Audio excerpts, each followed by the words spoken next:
ঘটনা গতকাল গতকাল সাধারণ শিক্ষার্থীরা এখানে একটা দেয়ালের মধ্যে গুপ্ত শব্দটা লিখছিল। ক্যাম্পাসে সবাই ছাত্র রাজনীতি মুক্তভাবে করে। তো এখানে একটা লেখা ছিল যে ছাত্র রাজনীতি মুক্ত ক্যাম্পাস। তো ছাত্র রাজনীতি মুক্ত জায়গায় ওরা গুপ্ত লিখছে, গুপ্ত রাজনীতি মুক্ত ক্যাম্পাস চাই সাধারণ শিক্ষার্থীরা। তো এটা কি করছে, শিবিরের সভাপতি যারা, তাদের টপ টু বটম আমাদের নেতাকর্মীদের নাম ধরে মা ধরে গালিগালাজ সোশ্যাল মিডিয়ায় পোস্ট করে, ফেসবুক গ্রুপে ট্রল করে, বৃষ্টি পাশে মাবাসী ধরে গালিগালাজ করে। তো আমাদের কিছু জুনিয়র ছোটো ভাইদের সাথে তাদের ফেসবুকে বাড়াবাড়ি হয়। তো আমরা কিছু বলিনি, আমরা আজকে ক্যাম্পাসে আসছি, প্রতিদিনের নেই, আজকে ক্যাম্পাসে রেগুলার যেভাবে আসি আজকে ওইভাবে আসছি। আসার পরে আমরা এক পাশে দাঁড়ানো ছিলাম, আমাদের এই অবস্থান নিশ্চিত করে আমরা একসাথে দাঁড়াচ্ছি। ক্যাম্পাসে 144 দ্বারা প্রোগ্রাম, কলেজে পরীক্ষা চলে। তো আমাদের কোনো কিছু করার কোনো কি নাই, মন মানসিকতা নাই। ওরা অযাচিতভাবে ওদের 4টা ছেলে নীল পাঞ্জাবি পরা, ওদের সভাপতি, শিবিরের সভাপতি মিশকাত সহ আমাদের কাছে আসছে। আসার পরে শুধু আমাদের জুনিয়র ছেলেমেয়েদের সাথে হাতাহাতি লেগে গেছে। তখন আমরা ছাত্রদের সহযোগিতায় দুই পক্ষকে সমাধানের জন্য চেষ্টা করি।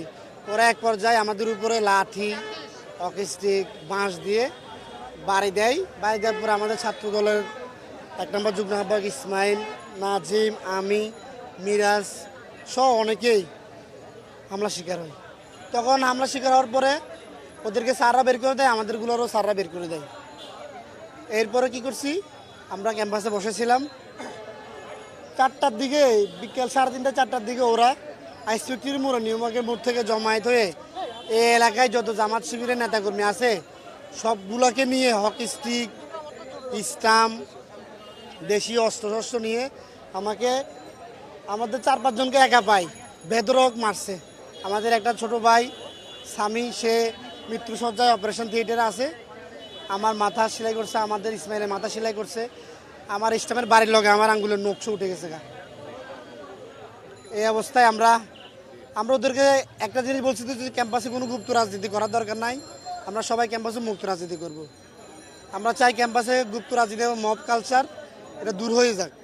আমরা ক্যাম্পাসে এটাই চাই। কলেজ প্রশাসনকে জানাইছি যে এই ধরনের কোনো কার্যক্রম যাতে না হয়, আপনারা সজাগ থাকেন। কিন্তু ওরা এই এলাকায় যত জামাত শিবির টোকায় আছে সবগুলোকে নিয়ে দেশীয় অস্ত্র সহ আমাদেরকে হামলা করে চলে যায়। সাধারণ শিক্ষার্থীরা অনেক আহত হয়েছে, আমরা অনেক মেয়েও আহত করে। সকালবেলা তো হামলা করে ওরা চলে গেছে, ক্যাম্পাস থেকে চলে যায়। তারপরে ওরা এলাকার টোকায় টাকায় জামাত শিবির, ওদের অঙ্গ সংগঠন সবগুলা দেশীয় অস্ত্র নিয়ে, এবং রান্দা ওদের কাছে পিস্তলও ছিল, দেশি পিস্তল, বিদেশি পিস্তল সবগুলা ছিল। আসি আমাদেরকে এইখানে মোড়ের মধ্যে আবার সাধারণ স্টুডেন্ট ছিল, ওদেরকে মারধর করছে। এখানে মেয়েও ছিল।